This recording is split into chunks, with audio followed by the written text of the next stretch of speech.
What's going on, everybody? Rob Anderson, Clean Power Wash, Salisbury, Maryland. Doing another video in the office because y'all have been asking a lot of questions, wanting some specific numbers and things about not about Facebook, about HomeAdvisor. I see this question asked constantly. Oh, do you like it? How's it work? This and that. People asking me, people asking the general groups. It feels like every group, the question gets asked 2 or 3 times a week. I see a lot of the same responses and things, and want to kind of hopefully answer a bunch of the questions that everybody always has about it. Number one, does it work? Yes, it has worked very, very well for us. We've been using it since it was Service Magic. This year we've done $50,000 worth of work on it, and we have spent, let's go back to,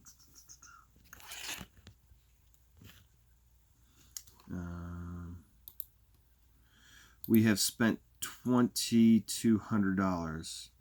That is a total of 96 leads,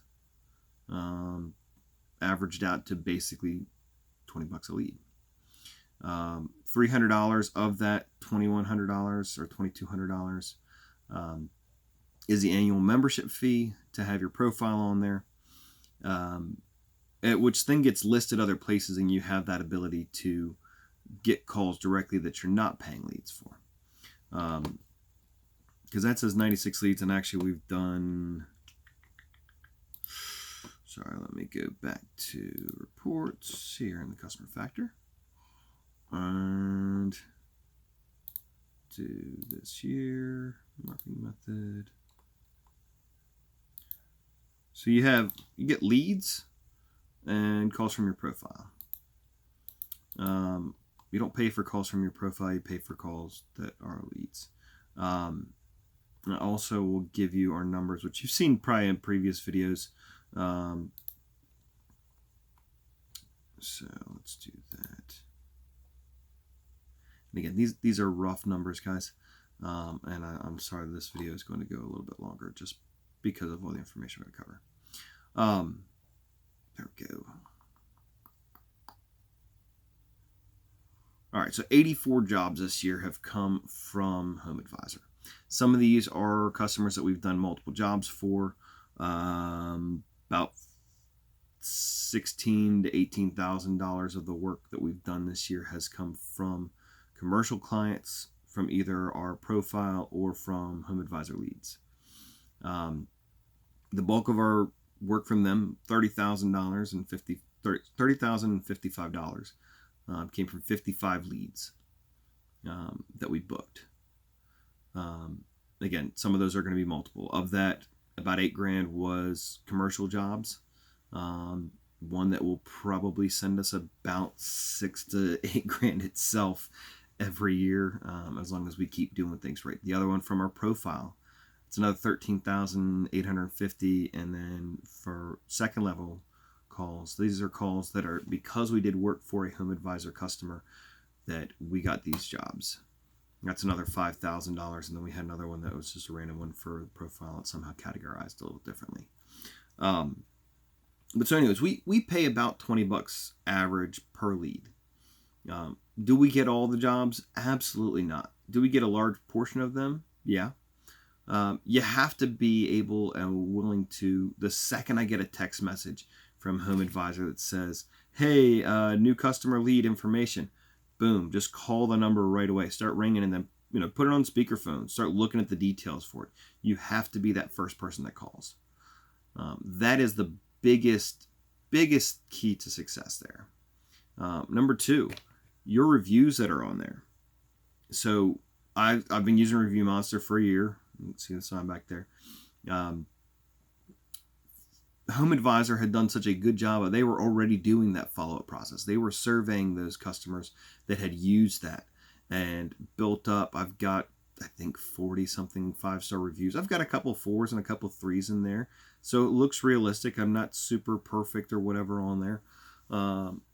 But we get a lot of calls that way. That's also why our profile has done. Last year, in 2017, we did $17,500 basically. 25 jobs for $7,700, and then we did 17 jobs for $10,000, $665 from our profile. We did more from our profile last year than we did from the actual leads themselves, which is pretty cool. And we spent $1,800. So we basically had about a 10x ROI last year. Right now we're sitting at 23, 24x.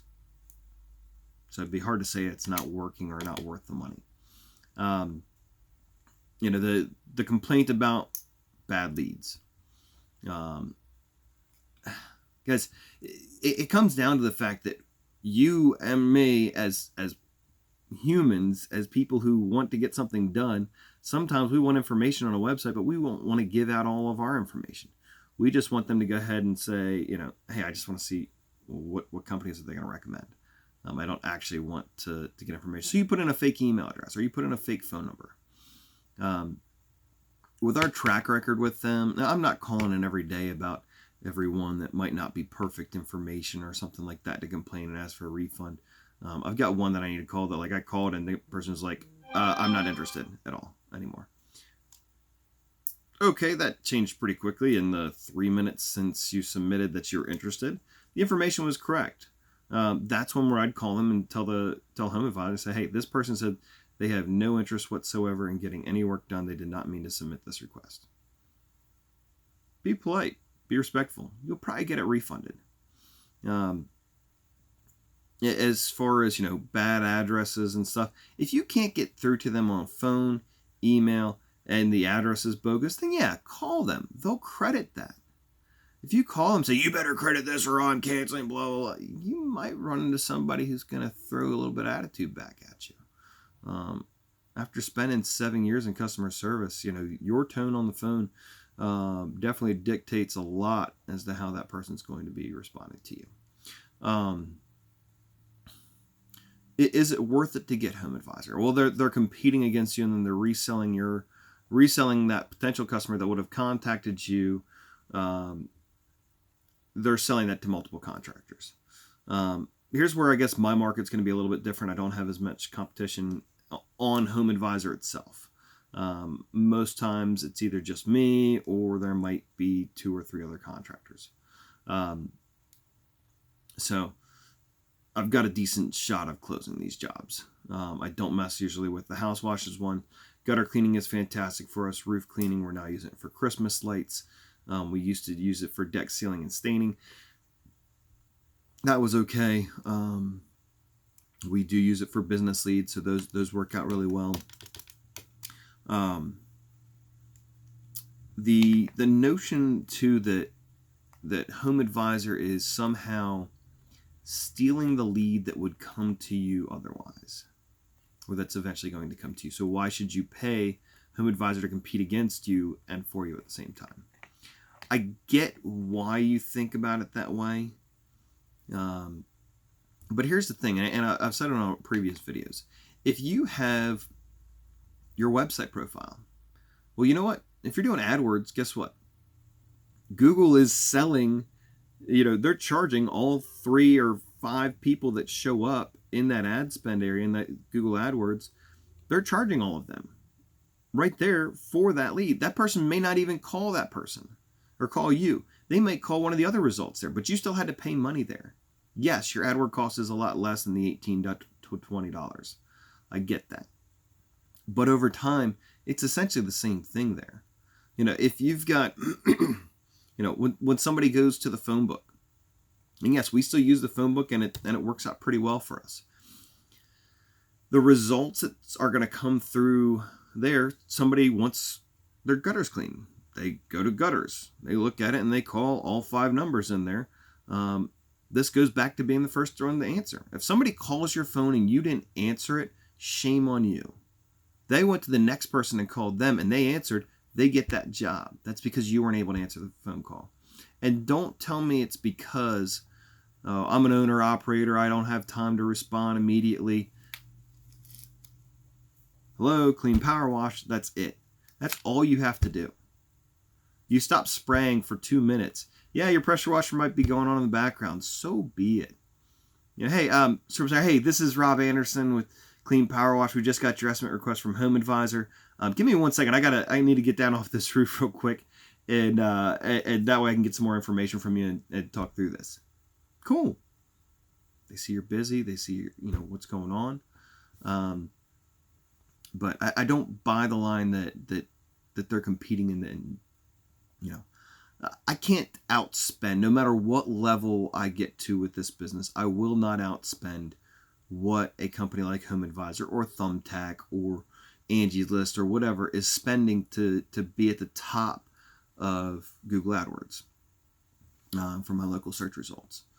And if you pay attention to what's going on, Google wants to completely own all of that from a paid standpoint and have organic have almost no impact there. Or not no impact, but they want you to pay. They want anybody who's willing to pay to get those results faster and sooner. So that's kind of where I'm at with HomeAdvisor. You do need to stay on top of those leads. If there's garbage stuff coming in, garbage out, call them and say, hey, man, I'm really, is there a way we can change something here? I seem to be getting a bunch of garbage leads or whatever. Can we make sure, is my profile set up properly? Is there something that we need to do to better set me up for success here? It's also really nice because we've had our spending limit at $1,000 a month forever. If you do the math, and we've spent $2,000 or $2,200 this year, it's about $200 a month. And that's including the $300. I would absolutely, if they could send me $1,000 in leads a month, I would gladly pay that $1,000 because I would turn it into $100,000. If I was spending $1,000 a month, easy. I'm going to turn $2,000 into $50,000. I'll take that every day. If you're in a bigger market, some of the stuff is going to be more competitive. The notion too that this is all Bucket Bob and Lowball Joe, and that these people are just tire kickers that are calling. You know what? The cheap people out there, they're looking for those $99 signs. They're looking and calling on the things and say, hey man, what's your best price? Just give me your best price for this to win the job. I've had one person literally call me and say, I just need your best price. Can you beat this other company? He even told me what the other company charged or was pricing. I went out there and gave him a couple prices. One was a little bit lower than that, and the other price with everything was a little bit higher. Never heard anything from him, and I don't think the person actually ended up doing it because I think both prices were more than what they wanted to pay. But yeah, you're going to have some people that you're not going to have unlicensed people because they do a basic level of, or uninsured people, they do a basic level of background check. You have to provide your insurance information. If there's a licensure requirement in your area, they're going to make sure that you're complying with that. It quite frankly is more screening than what's done for you to put up a website and say, oh yeah, we're insured. Yeah, we got our insurance. Yep. They might not have their insurance. We have our insurance, our workers' comp listed on there. We've got our pictures before and afters. We've got our website. We've got links. Guys, one big trick I'll give you too, post a picture up of your lawn signs, of your business magnet, of your vehicle as your profile picture. Because sometimes they'll put a tracking number depending on where your information's being advertised. A tracking number that then takes them to HomeAdvisor so they can then sell it to all the other contractors. I really don't like that happens, but you know what? It does. So be it. The reason why we get so much from our profile, though, is that people will see that and see an 888 number or 866 number. And then if they look on the left side, when they see our logo or see our stuff and they see, oh, look, 410-251-0928, and they call us there, I just saved myself $15, saved myself $20. It looks like I'm in on here. So 16 calls, that's at $20 pop. That's $320 that I didn't have to pay for. Last year was, about the same. So that's my thoughts again on as far as HomeAdvisor is concerned. Does everybody need to be on it? No. Are some areas, because there's so many companies on there, does it make sense to? No. If you're desperate for work, what I recommend dropping the $300 right now going into Christmas. I would get some lawn signs, spend some money on Facebook. But if you're already using HomeAdvisor, this is a time of year to, up your ad spend, up your budget. You can also, if you get to, listen, it's January, it's 12 degrees, there is no way we can go out and do anything, and you want to pause those leads, you can pause them for 3 months. It's a great idea. If you're so swamped with work in June that you couldn't stand to get another lead, you can pause it. I wouldn't. I would always rather get those leads because you never know when a whale's going to come through. So anyways, I know I've gone on long on this. I've just had so many people that have been asking about this in the groups, and it's going to be hit over and over and over again. But that is why we have used HomeAdvisor, why we will continue to use them, why even though sometimes I don't like everything they do, it still makes me enough money to be more than happy with it and continue to use them. Have a great day.